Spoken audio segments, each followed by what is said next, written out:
کیا آپ نے کبھی سوچا ہے کہ آپ کی دعا سمندر کو چیر سکتی ہے؟ کیا یہ واقعی ایسا ایمان موجود ہے جو پہاڑوں کو ہلا دے، یا پھر ہماری ہر دعا کا جواب نہ ملنے کے پیچھے کوئی آسمانی بھید چھپا ہے؟ آج کی اس بائبل سٹڈی میں ہم مرکز کی انجیل 11واں باب اور اس کی 22 سے 24 آیات کے ان الفاظ کی گہرائی میں جائیں گے جو خود یسوع نے کہے، وہ الفاظ جو 30 یعنی کامل بھروسے اور وفاداری کو چیلنج کرتے ہیں۔ لیکن کیا یہ محض ایک استعارہ ہے یا خدا کی مرضی میں چھپی کوئی طاقتور حقیقت؟ ہم دیکھیں گے کہ عبرانی لفظ آمین یعنی آمین کہنے کا عمل نہیں، بلکہ ایک الہی تصدیق ہے جو آسمان اور زمین کو جوڑتی ہے۔ اور جب دعا کو یونانی میں پرسوخومے کہا جاتا ہے تو اس کا مطلب صرف درخواست نہیں بلکہ خدا کے ساتھ ایک گہرا زندہ مکالمہ ہے۔ کیا آپ جانتے ہیں کہ بائبل میں پہاڑ ہلنا صرف رومی سلطنت یا مذہبی منافقت جیسے بڑی رکاوٹوں کو ہٹانے کی علامت تھا، یا یہ کہ بعض دعائیں قبول نہ ہونا خدا کی طرف سے ایک چھپی برکت ہو سکتی ہے؟ یہ ویڈیو آپ کو یہ سوالات کرنے پر مجبور کر دے گی کہ کیا میرا ایمان واقعی خدا کی مرضی کے تابع ہے؟ کیا میری دعا میں وہ طاقت ہے جو ناممکن کو ممکن بنا دیتی ہے؟ اور کیا میں اس آسمانی راز تک پہنچ سکتا ہوں جہاں خدا کی قدرت اور میری عاجزی ایک ہو جاتی ہے؟ تیار ہو جائیں، کیونکہ اگلے چند منٹس میں آپ کا ایمان ایک نئی جہت میں داخل ہونے والا ہے۔ یہ صرف بائبل سٹڈی نہیں، یہ ایک دعوت ہے کہ خدا کے کلام میں چھپے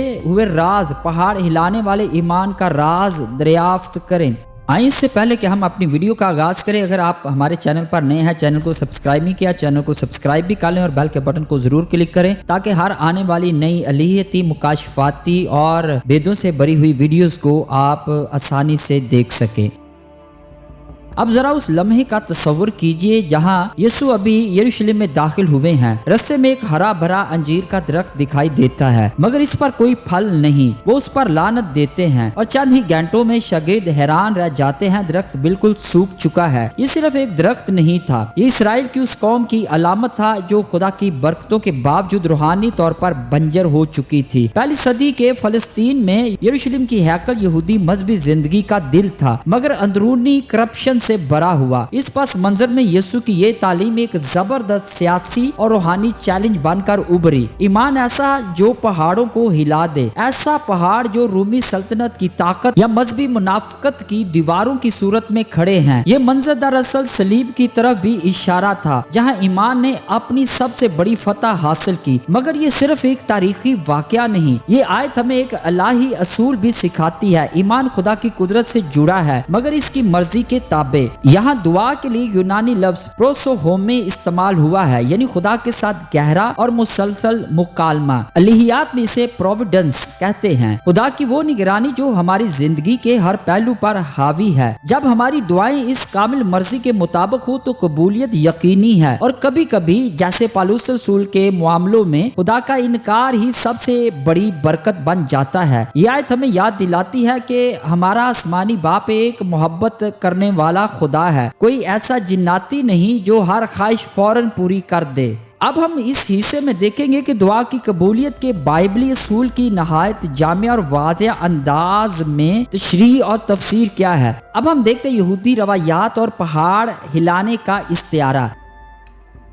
کیا آپ جانتے ہیں کہ پہاڑ ہلانا یا ہٹانے کا جملہ صرف ایک مثال نہیں بلکہ یہودی روایت کی گہری جڑوں سے جڑا ہوا ہے؟ قدیم یہودی ادب میں جیسے تلمود میں ربیوں کو بعض اوقات پہاڑ اکھاڑنے والے کہا جاتا تھا۔ یہ لقب اس لیے دیا جاتا تھا کہ وہ بڑے بڑے مسائل حل کرنے کی حکمت رکھتے تھے، یعنی مشکل ترین رکاوٹیں بھی ایمان اور حکمت سے ہٹائی جا سکتی ہیں۔ یہی تصور ہمیں خروج کی کہانی میں بھی ملتا ہے، جہاں خدا کی قدرت نے بحر کلزم کو چیر کر بنی اسرائیل کے لیے راستہ بنایا۔ یہ واقعہ ناممکن کو ممکن بنانے والے ایمان کی سب سے روشن مثال ہے۔ یسوع کی تعلیم اسی یہودی پس منظر میں پوری طرح فٹ بیٹھتی ہے۔ یہ صرف ذاتی ایمان یا اپنی مشکلات کے حل کی بات نہیں بلکہ خدا کی بادشاہی کے پھیلاؤ اور اس کے منصوبے کی تکمیل کا اعلان ہے۔ یہودی مفکرین جیسے راشی اور میمنائڈز نے بھی ایمان کو خدا کی مرضی کے کے ساتھ جوڑا ہے۔ ان کی یہ سوچ اس آیت کے پیغام کو اور بھی گہرا بناتی ہے۔ یہ ساری روایات ہمیں یاد دلاتی ہیں کہ ایمان ایک گہرا یہودی ورثہ ہے، ایک ایسا ورثہ جو مسیح یسوع میں اپنی مکمل اور آخری شکل اختیار کرتا ہے۔ اور بہت سارے لوگ اس آیت کو آج تک غلط ہی طریقے سے سمجھتے رہے ہیں، سناتے رہے ہیں۔ اس سے پہلے کہ ہم اس کی مزید گہرائی میں جائیں، بہت سارے لوگ ایک اکثر سوال کرتے ہیں کہ جب ہم آپ کا چینل دیکھتے ہیں تو آپ یہی کہتے ہیں کہ یہ بھی غلط ہے، یہ بھی غلط ہے، ہم سب غلط کر رہے ہیں۔ تو میں آپ کے سامنے جو ہے وہ الہیتی لحاظ سے، علمی لحاظ سے اور مکاشفاتی لحاظ سے ایویڈنس رکھتا ہوں، بائبل کے حوالے رکھتا ہوں، تاریخی پس منظر رکھتا ہوں، تاکہ آپ چیزوں کو جو ہے وہ اوپری سطح سے نہ دیکھیں بلکہ اس کی گہرائی میں جائیں۔ اس کا یہ مطلب نہیں کہ آپ نے جو سیکھا وہ صحیح ہے یا جو میں کہہ رہا ہوں وہ صحیح ہے۔ اصل میں بائبل کی صحیح اور درست تفسیر اور تشریح کا تعلق آپ کے ایمان سے ہے۔ اگر آپ غلط تفسیر کریں گے، آپ کا ایمان غلط ڈائریکشن میں ہوگا۔ صرف ایمان ضروری نہیں ہے، بہت سارے لوگ صرف یہی سوچتے ہیں کہ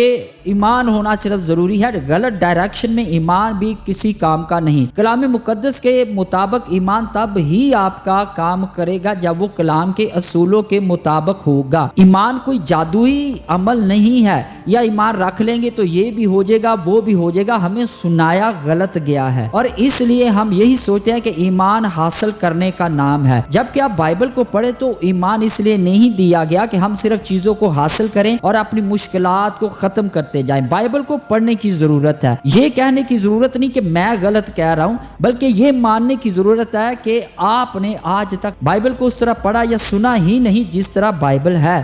اسی لیے میں یہودی پس منظر کو بیان کرتا ہوں، کیونکہ یسوع ایک خود یہودی تھے اور وہ یہودیوں کے ساتھ بات کر رہے تھے اور یہودی ان کی بات سمجھ رہے تھے۔ آپ کو بھی اسی ذہنیت میں کلام کو سمجھنا ہوگا۔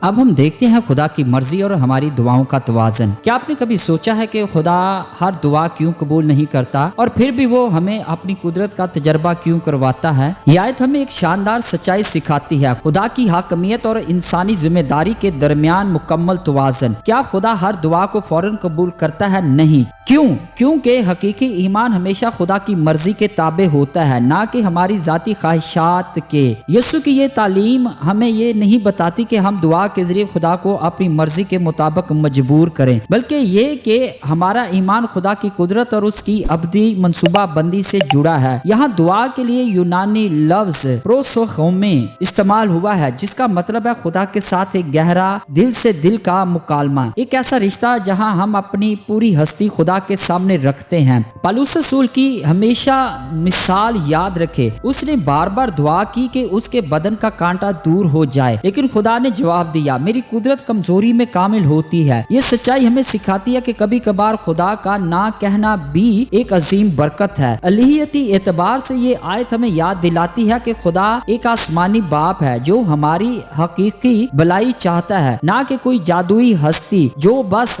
ہماری ہر خواہش پوری کرے۔ اور افسوس کے ساتھ یہ کہنا پڑتا ہے کہ آج چرچز میں یہی سکھایا جا رہا ہے، اور جب ان چیزوں کے خلاف بائبل مقدس میں سے ایویڈنس کے ساتھ بات کی جاتی ہے تو پھر لوگ ایک ہی بات کرتے ہیں، میں کوئی اور بائبل سنا رہا ہوں، یا بائبل کو میں غلط طریقے سے لوگوں کے ساتھ پیش کر رہا ہوں، یا لوگوں کے ایمان کو میں گمراہ کر رہا ہوں۔ گمراہ تو لوگ پہلے ہی ہیں، لیکن وہ سچائی کو پہچاننے کی بجائے اپنی گمراہی کو قائم رکھنا چاہتے ہیں، تو فیصلہ آپ نے ہی کرنا ہے۔ اب ہم دیکھتے ہیں کہ دعا کی قبولیت کی شرط خدا کی مرضی کے مطابق درخواست۔